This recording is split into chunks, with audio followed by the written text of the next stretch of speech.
Mesdames et messieurs, bonsoir. Merci d'avoir choisi RTI 1 à la une de ce 20h. La Banque mondiale réaffirme son engagement à contribuer au développement de la Côte d'Ivoire à travers la mobilisation de ressources financières plus importantes. Le Premier ministre Patrick Achi a eu une séance de travail ce 14 avril avec des instances de l'institution financière internationale. Eugène Aka Awele, nouveau président du Conseil économique, environnemental et culturel, a pris officiellement fonction aujourd'hui. L'ancien ministre de la Santé et de l'Hygiène publique promet de poursuivre l'œuvre entamée par ses prédécesseurs. Il succède à Charles Dibi Kofi, décédé en décembre 2019.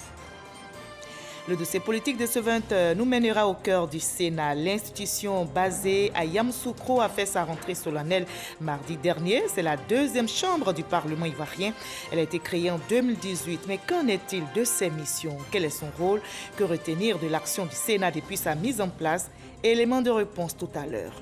Le président du COSIM, Cheikh Aïma Traoré Mamadou, rappelé à Dieu mardi, a été inhumé aujourd'hui. Le guide suprême de la communauté musulmane repose à jamais au cimetière de Williamsville. Il a été porté en terre dans la stricte intimité familiale ce jeudi après la prière de 13h. Soyez les bienvenus sur RTI 1. On commence tout de suite par ces images de l'arrivée du président de la République, Alassane Ouattara, au Congo-Brazzaville. Le chef de l'État ivoirien est arrivé ce jeudi 15 avril dans la capitale congolaise en provenance de la France.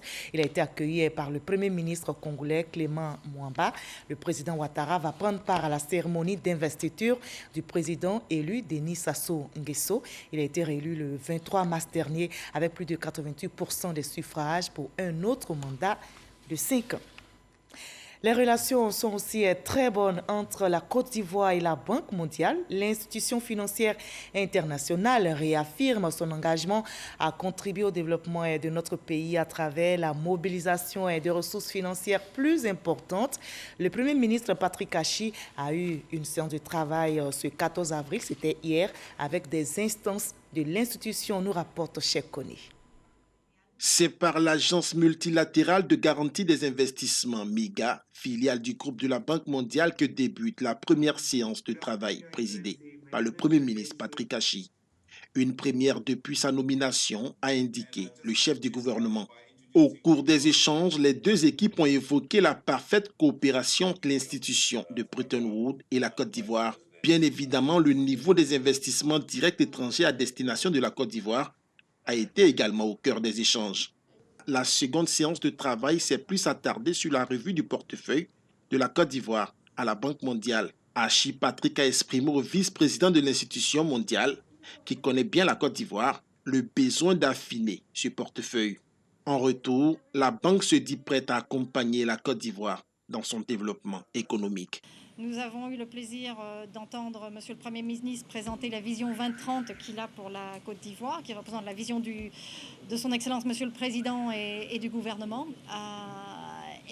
Nous avons confirmé l'engagement du groupe de la Banque mondiale, non seulement de la banque, mais aussi de la SFI et de la MIGA, à participer, à contribuer à la réalisation de cette vision qui vise à doubler le PIB par habitant en Côte d'Ivoire d'ici 2030 et assurer une Côte d'Ivoire plus solidaire. Pour la revue du portefeuille de la Côte d'Ivoire à la Banque mondiale, le chef du gouvernement a annoncé dans les prochains jours la tenue d'un séminaire gouvernemental pour définir les programmes et projets du gouvernement dans les prochaines années. Eugène Aka Awele, nouveau président du Conseil économique, environnemental et culturel, a pris officiellement fonction ce jeudi 15 avril. L'ancien ministre de la Santé et de l'Hygiène publique promet de poursuivre l'œuvre entamée par ses prédécesseurs. Il succède à Charles Dibi Kofi, décédé, vous vous souvenez, en décembre 2019. Le reportage de Sidonie Davila. Plutôt qu'une passation de charge, c'est une remise de service qui a eu lieu au Conseil économique, social, environnemental et culturel. Devant un parterre de personnalités, toutes témoins des faits, le secrétaire général de la présidence, Abdrahmane Cissé, a procédé à la remise de service. La nomination de ce haut cadre, en qualité de président de notre Assemblée constitutive, est aussi la reconnaissance du mérite d'un homme d'État, d'un serviteur dévoué à la nation, qui aura su relever nombre de défis, notamment la grave crise sanitaire de la Covid-19. Une cérémonie à caractère particulier quand on sait que le prédécesseur du nouveau président n'est plus de ce monde. Charles Kofi Dibi, décédé en décembre 2019, l'ex-ministre de la Santé prend désormais les rênes de cette institution.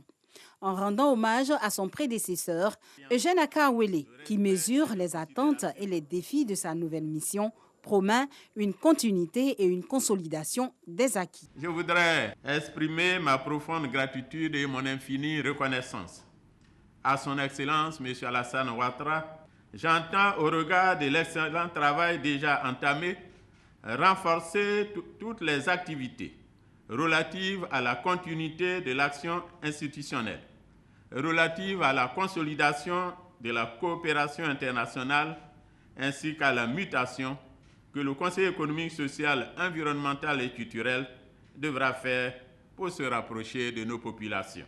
Soyez donc assurés, chers collègues, de ma ferme volonté de créer les conditions permettant de développer avec vous et par vous les articulations de notre vision pour notre institution.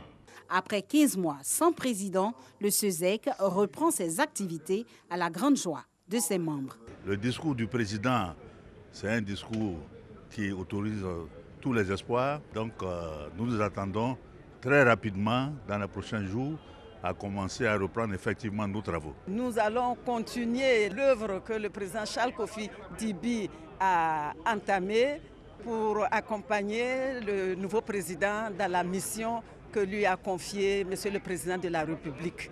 Pour sa prise de fonction officielle, le tout nouveau président du CESEC, Eugène Akawele, a eu droit aux honneurs militaires rendus par 2 clairons de la garde républicaine. Le dossier politique de ce 20h nous mène au cœur d'une autre institution. Il s'agit du Sénat. L'institution basée à Yamoussoukro a fait sa rentrée solennelle mardi dernier. C'est la 2e chambre du Parlement ivoirien. Elle a été créée en 2018. Mais que faut-il savoir au juste sur ses missions, attributions? Quel est son rôle? Que retenir de l'action du Sénat depuis sa mise en place? Autant de questions à élucider. Et bien suivons ensemble ce dossier politique de Mahama Traoré.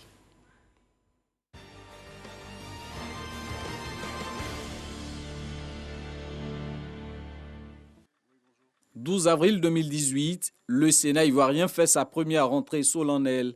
À peine née, la 2e chambre du Parlement doit déjà faire face aux critiques d'une frange d'Ivoiriens qui doutent de son importance dans le paysage institutionnel. Le chef de l'État en personne est le premier à défendre l'institution dont la création a été consacrée par la Constitution de la 3e République du 8 novembre 2016.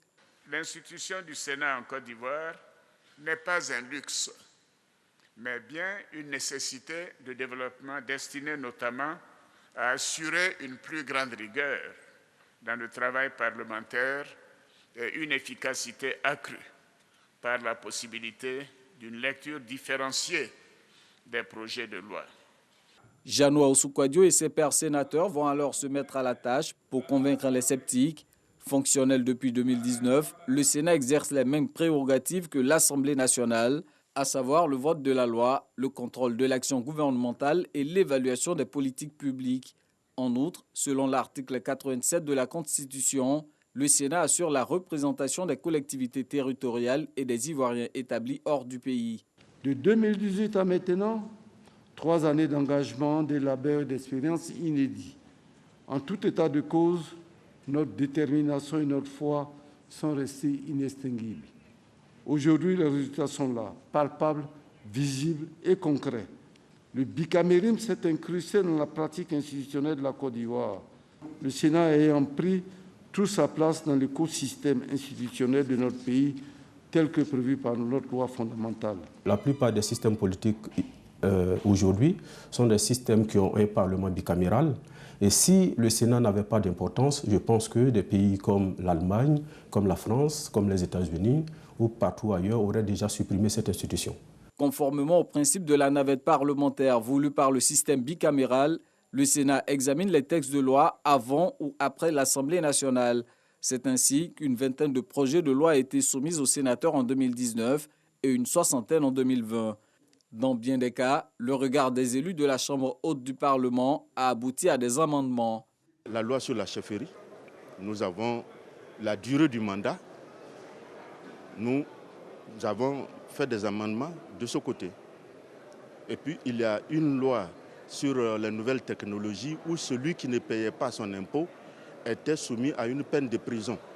Nous avons trouvé que c'était trop lourd et qu'il fallait, à la place de la peine de prison, augmenter, par exemple, le montant de la peine à payer. Il fallait ajuster les relations entre le ministre de la Sécurité et les différents secteurs de la sécurité. Et sur ces lois, nous avons apporté les modifications nécessaires pour permettre au ministre de pouvoir gérer son département. Lorsque nous avons reçu le budget, nous, en tant que représentation des collectivités territoriales, en tant que représentants des Ivoiriens de l'extérieur, nous avons demandé certains ajustements sur les budgets alloués aux collectivités territoriales, sur aussi les budgets qui ont été mis à la disposition des ministères concernés par les Ivoiriens de l'étranger. Nous avons reçu un projet de loi sur l'INS. Les critiques que nous avons formulées et les amendements que nous avons proposés ont fait l'objet de l'adhésion de toute la commission qui a examiné le texte. Au Sénat, le RHDP détient la majorité avec 76 sièges sur les 99 que compte l'institution. Vient le PDCI avec 17 sièges. Les 2 derniers sièges sont détenus par des sénateurs non apparentés. Malgré cette configuration, les élus PDCI font tout de même entendre leur voix lors des débats en commission ou en plénière. La loi sur le foncier, le PDCI s'est prononcé carrément contre. Mais donc nous faisons une opposition responsable. Nous participons activement. Nous ne sommes pas dans un esprit de blocage. Nous venons dans un esprit constructif, participer à la vie de notre jeune institution qui est le Sénat, mais surtout défendre les populations ivoiriennes. En 2020, en plus du vote des lois, le Sénat a multiplié les séances d'information parlementaire à l'effet de comprendre la gestion de la pandémie de la Covid-19 par le gouvernement. Une démarche conforme à sa mission de contrôle de l'action gouvernementale. Pour l'exercice 2021 qui vient de s'ouvrir, les défis sont nombreux. Nous préparons actuellement le forum des Ivoiriens établis hors Côte d'Ivoire. Nous sommes en train de réfléchir sur comment il faut le faire, s'il faut le faire en visioconférence ou s'il faut le faire en conférence éclatée. 3 ans après la mise en place du Sénat, que retenir de son rôle dans le processus démocratique ivoirien? Pour qu'une loi soit bien faite, il faut plusieurs regards sur cette loi. Donc, en plus du regard de la Chambre basse du Parlement, l'Assemblée nationale, il serait bien d'avoir aussi un regard de la Chambre haute du Parlement qui représente en réalité les collectivités territoriales. Donc, le fait de croiser les regards sur une loi contribue effectivement à l'amélioration de cette loi. La fréquentation de cette institution m'a permis de me rendre compte que les débats étaient largement apaisés, sans position partisane, et c'est l'intérêt de la nation qui a toujours été cerné, vu par l'ensemble des sénateurs. Et je voudrais dire que plus que jamais, cette Chambre mérite sa place. Ouverte le 13 avril dernier, la session ordinaire 2021 du Sénat s'achèvera 7 jours ouvrables avant la clôture de la session de l'Assemblée nationale. Voilà, le Sénat vote des lois, contrôle l'action gouvernementale. Autant de missions est dévolues à l'institution. C'était le dossier politique réalisé pour vous par Mama Traoré. Le président du COSIM, Cheikh Aïma Traoré Mamadou, rappelé à Dieu mardi dernier, a été inhumé aujourd'hui. Le guide suprême de la communauté musulmane repose à jamais au cimetière de Williamsville. Il a été porté en terre dans la stricte intimité familiale ce jeudi après la prière de 13h. Konepaga Soro de Madunji. Grande mosquée de la Riviera Golfe.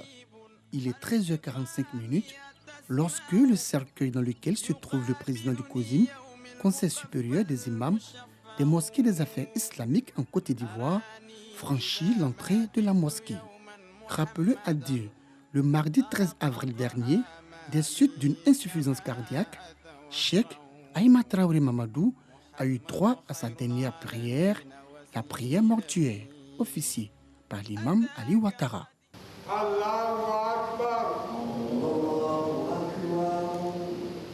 Une fois la prière terminée, le guide suprême de la communauté musulmane de Côte d'Ivoire est accompagné au cimetière municipal de Williamsville pour être inhumé dans la stricte intimité familiale. Mais avant, les imams du COSIM, de l'AMSI-CODIS et l'ensemble des prédicateurs ont procédé 5 fois à la lecture du Noble Coran pour intercéder auprès du Tout-Puissant afin qu'il lui accorde sa miséricorde. Cet homme, c'est un exemple de vie, soit au service des autres, que nous venons de perdre. Lecture du Saint-Coran qui s'est faite en présence de sa famille biologique, des membres du gouvernement, des responsables des partis politiques, des ambassadeurs accrédités en Côte d'Ivoire, des guides des autres confessions religieuses et plusieurs délégations de guides religieux venus des pays de la sous-région et des autres pays de l'Afrique. Tous se disent consternés par ce départ brusque et inattendu du président du COSIM. Il a œuvré pour le rapprochement des confessions et surtout pour la paix. Je suis très heureux que toute la communauté soit mobilisée pour lui rendre un hommage mérité. Je retiens de lui un homme affable, un homme qui a su vraiment bâtir le pont pour la cohésion nationale. J'ai eu l'honneur de faire plusieurs voyages avec lui, avec le président de la République, que ce soit à Riyad, à la Mecque. C'est donc une grande tristesse aujourd'hui et beaucoup d'émotions que de le voir nous laisser. Occasion pour sa famille d'exprimer toute sa gratitude au président de la République, Alassane Ouattara, à son gouvernement et aux populations pour leur soutien. C'est le lieu d'adresser des remerciements particuliers à Monsieur le Président de la République, qui n'a ménagé aucun effort pour apporter assistance à la famille. La famille me charge également de remercier les imams, tous les membres de la communauté musulmane, chrétienne, pour l'élan de fraternité dont nous avons été confortés. À cette cérémonie de prière pour le repos de l'âme du président du COSIM, le chef de l'État était représenté par le ministre d'État, ministre de la Défense. Les cérémonies du 7e jour, selon les responsables du COSIM, auront lieu à la grande mosquée de la Riviera Golfe le lundi 19 avril prochain. Adieu, Cheikh Aïma Traoré Mamadou. Que la terre te soit légère. Voilà, départ brusque, inattendu du président du COSIM. Ainsi va la vie. Dans ce deuil, la Côte d'Ivoire se met au travail. Le nouveau ministre de l'Environnement et du Développement durable, Jean-Luc Assi, est bien déterminé à relever des défis dans son département. Il a pris officiellement fonction. Il succède à Joseph Seka qui lui a passé la main hier à la tour D au cabinet de ce département ministériel. Eugène Atoubi. Assi Jean-Luc, nouveau ministre de l'Environnement et du Développement durable, reçoit les charges de son département ministériel que lui lègue son prédécesseur. Joseph Seka, absent pour raison de maladie selon le service communication du dit ministère, c'est son directeur de cabinet Kouablan François se charge de les lui transmettre.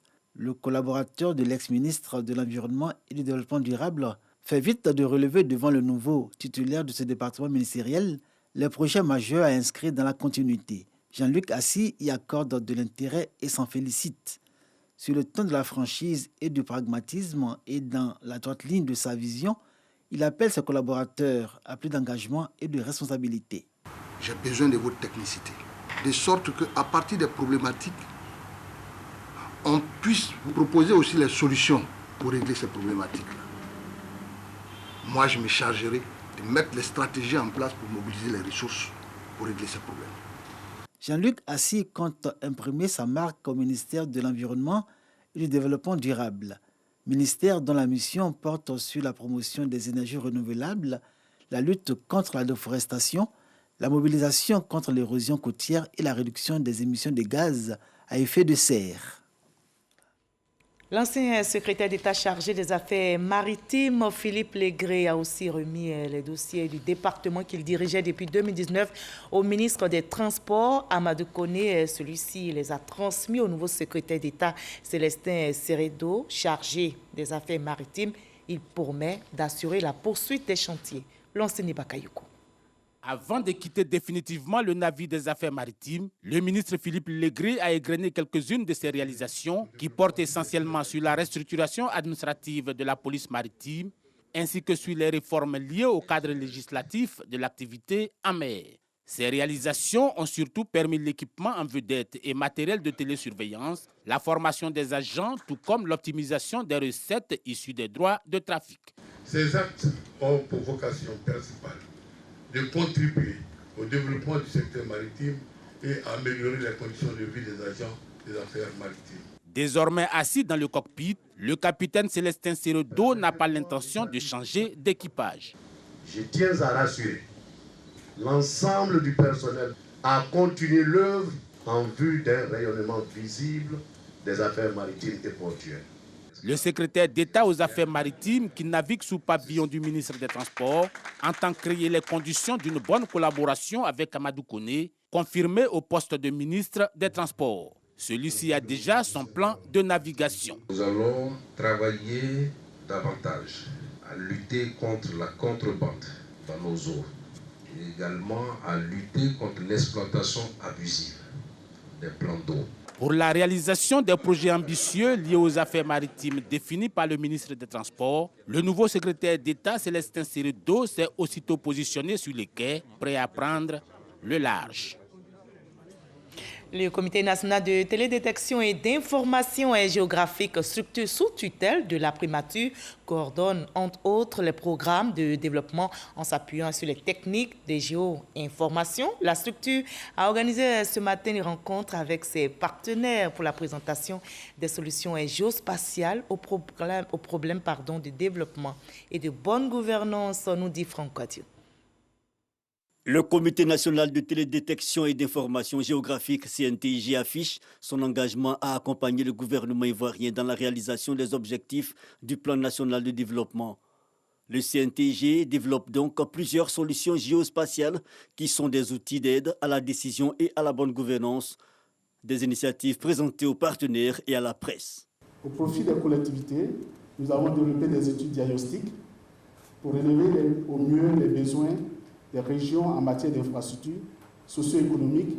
Pour la carte d'emploi, nous avons conduit des travaux de mise à jour de la cartographie dynamique, des interventions et initiatives dans le secteur emploi en Côte d'Ivoire. Au plus fort de la pandémie de la maladie à coronavirus, la plateforme COVID-19 Tracking a été développée par le CNTG et mise à la disposition du ministère de la Santé en réponse à l'appel de la mobilisation. À cela s'ajoute la solution e-commune qui améliore la mobilisation des ressources internes. En 2016, nous avons commencé ce projet. Nous étions à un montant de recettes propres de 22 millions. En 2017 déjà, nous étions à 49 millions de ressources propres. De 2017 jusqu'à ce jour, nous avons des recettes propres de 101 millions de francs. Quand on n'avait pas encore ce projet, les recettes propres se situaient autour de 400 millions par an. On a la taxe forfaitaire, on a l'ODP, la publicité. Mais avec ce projet, la sommation de toutes ces taxes-là, on a autour de 800-900 millions par an. En perspective, le CNTG entend développer cette année d'autres technologies dans le secteur de l'aviation civile.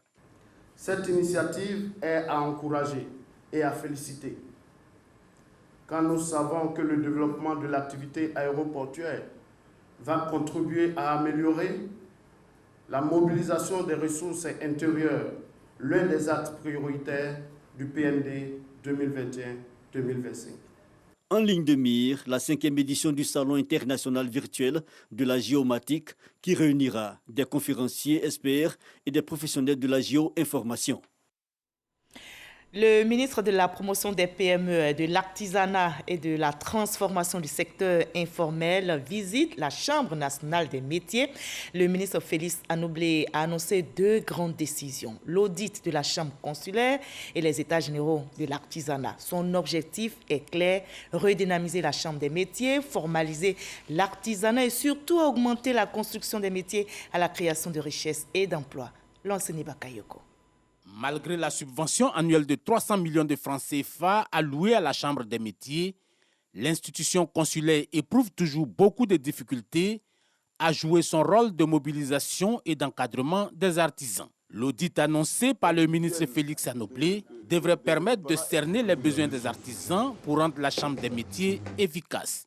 Vous êtes d'accord avec moi que quand on vous donne quelque chose, si ça n'est pas suffisant, il faut avoir des éléments techniques pour le dire. Nous allons donc lancer l'audit structurel, fonctionnel et financier de la Chambre des métiers pour voir quels sont leurs besoins, comprendre pourquoi les 300 millions qui sont donc alloués à la Chambre des métiers n'est pas suffisant, avoir des éléments pour pouvoir présenter une communication au Conseil des ministres afin de voir améliorer la contribution de l'État à la Chambre des métiers. Cet audit administratif et financier qui va être diligenté dans les semaines à venir représente le premier pas vers les états généraux de l'artisanat ivoirien.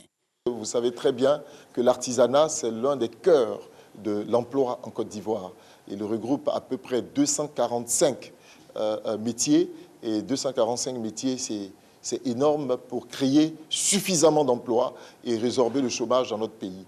Il est important de savoir qu'est-ce qui ne va pas, pourquoi nous n'avançons pas, pourquoi nous sommes encore au stade 1.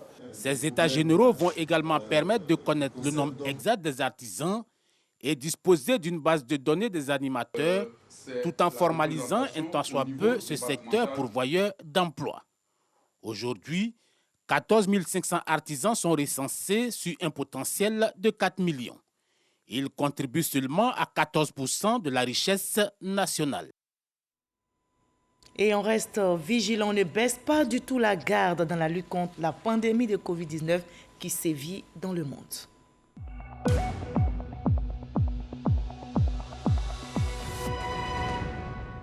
Voilà, restons vigilants. Le coronavirus continue de circuler. Ce jeudi 15 avril, on dénombre en Côte d'Ivoire 56 cas positifs sur 2942 échantillons prélevés, 92 nouvelles guérisons et 2 décès enregistrés malheureusement ce jour. 246 cas actifs, 87 267 personnes se sont faites vacciner. À ce jour, faisons-nous vacciner, préservons notre santé et celle des autres et n'oublions pas de respecter les gestes barrières. On accentue la lutte contre ce virus qui fragilise l'humanité depuis plus d'1 an, le coronavirus. Les autorités sanitaires dans notre pays sensibilisent les populations afin qu'elles se fassent vacciner. Après Abidjan, donc, le ministère de la Santé met le cap sur l'intérieur du pays. Le ministre Pierre Demba vient de lancer la campagne de vaccination contre le coronavirus à Yamoussoukro. Kader Sogodogo, le reportage. Esplanade du centre hospitalier régional CHR de Yamoussoukro. Première sortie à l'intérieur du pays pour Pierre Demba dans ses nouveaux habits de ministre de la Santé, de l'Hygiène publique et de la couverture maladie universelle. Une sortie pour le lancement officiel de la campagne de vaccination contre la Covid-19 à l'intérieur du pays. Après Abidjan, le 1er mars dernier, les populations de plusieurs grandes villes du pays ont désormais l'opportunité de se faire vacciner gratuitement. La Côte d'Ivoire se félicite de poursuivre et de renforcer cet engagement mondial de riposte contre la Covid nécessaire pour l'élimination de ces fléaux. C'est dans ce contexte que se tient cette cérémonie ce jour, marquant le lancement de la décentralisation officielle de la campagne nationale d'immunisation de la population contre la Covid-19 qui revêt pour le ministère de la Santé, de l'Hygiène publique et de la couverture des maladies universelles une importance capitale. Cette campagne de haute portée socio-sanitaire est la manifestation la plus évidente du maintien de la volonté du gouvernement de Côte d'Ivoire de parvenir à la sécurité sanitaire et à la protection totale de la population avec le concours, bien entendu, de nos partenaires habituels. Tour à tour, chefs traditionnels, guides religieux, forces de défense et de sécurité vont recevoir leur première dose avant de revenir dans un mois. Les autorités locales déjà vaccinées invitent la population à saisir cette aubaine. Il faut se faire vacciner. Monsieur le ministre et moi-même, nous nous sommes fait vacciner. Donc nous ne vous disons pas de faire quelque chose que nous ne faisons pas. Et j'invite les populations de Yamoussoukro à se faire vacciner massivement. Nous sommes privilégiés parce que nous faisons partie des premières villes en Côte d'Ivoire qui bénéficient de cette décentralisation. Donc à la suite de Monsieur le gouverneur, je voulais remercier Monsieur le Premier ministre, Monsieur le ministre et surtout le saluer et le féliciter. Yamoussoukro bénéficie de 10 000 doses. Dans ce 20h également, on évoque la coopération transfrontalière. La sécurité et le développement des espaces frontaliers étaient au cœur d'un atelier à Banfoura, au Burkina Faso. C'est une rencontre de concertation entre les autorités administratives des zones frontalières du Burkina Faso et de la Côte d'Ivoire. Clément Boko nous en dit plus sur cette rencontre. Les autorités administratives des régions du Tchologo et du Bonkani en Côte d'Ivoire et les autorités administratives de la région des Cascades et de la région du sud-ouest du Burkina Faso à Banfoura pour une rencontre de concertation. 3 jours de réflexion au cours desquels les administrateurs élaborent un plan d'action pour traiter les questions liées à la situation sécuritaire, à la cohabitation pacifique et au développement des espaces frontaliers. Cette rencontre est arrivée à point nommé dans la mesure où cela va faciliter la fluidité de la circulation des informations entre les 2 États et notamment entre les forces de défense et de sécurité. Cette rencontre est une initiative de la Commission nationale des frontières de la Côte d'Ivoire et celle du Burkina Faso en collaboration avec la coopération allemande à travers la GIZ. Nous avons fait le point des problèmes que les chefs de circonscription administrative rencontrent dans leur circonscription au niveau de la gestion de leurs espaces frontaliers. Et nous avons identifié des actions à mener au cours de la période qui court à partir de maintenant. Nous avons demandé la poursuite des patrouilles conjointes à nos 2 frontières, à l'instar de l'opération Komoué qui a été faite par nos 2 armées, pour éviter de créer le terreau facile à l'extrémisme violent et au terrorisme. Les autorités ont suggéré qu'il y ait une grande rencontre sur la problématique du racket et de la libre circulation à nos frontières. C'est le 2e rendez-vous du genre après celui de Ferké en 2017. Il est relatif à l'institutionnalisation des rencontres périodiques de concertation entre les autorités administratives frontalières de la Côte d'Ivoire et du Burkina Faso, signé le 30 juillet 2014 à Ouagadougou, à la faveur de la 4e conférence au sommet des chefs d'État du traité d'amitié et de coopération TAC. Le verdict est tombé en France ce jeudi. La Cour d'assises de Paris requiert la perpétuité à l'encontre des accusés dans l'affaire du bombardement du camp français de Bouaké. Les juges ont rendu leur décision au terme d'environ 3 semaines d'audience. Le mercenaire biélorusse et les 2 officiers ivoiriens sont reconnus coupables d'assassinat et de tentative d'assassinat. Ils sont condamnés à la réclusion criminelle à perpétuité, mais absents au procès, les 3 accusés ne purgeront pas leur peine maintenant. Fin de ce 20h, cultivons la paix sans relâcher. Je vous retrouve avec le même plaisir demain 20h.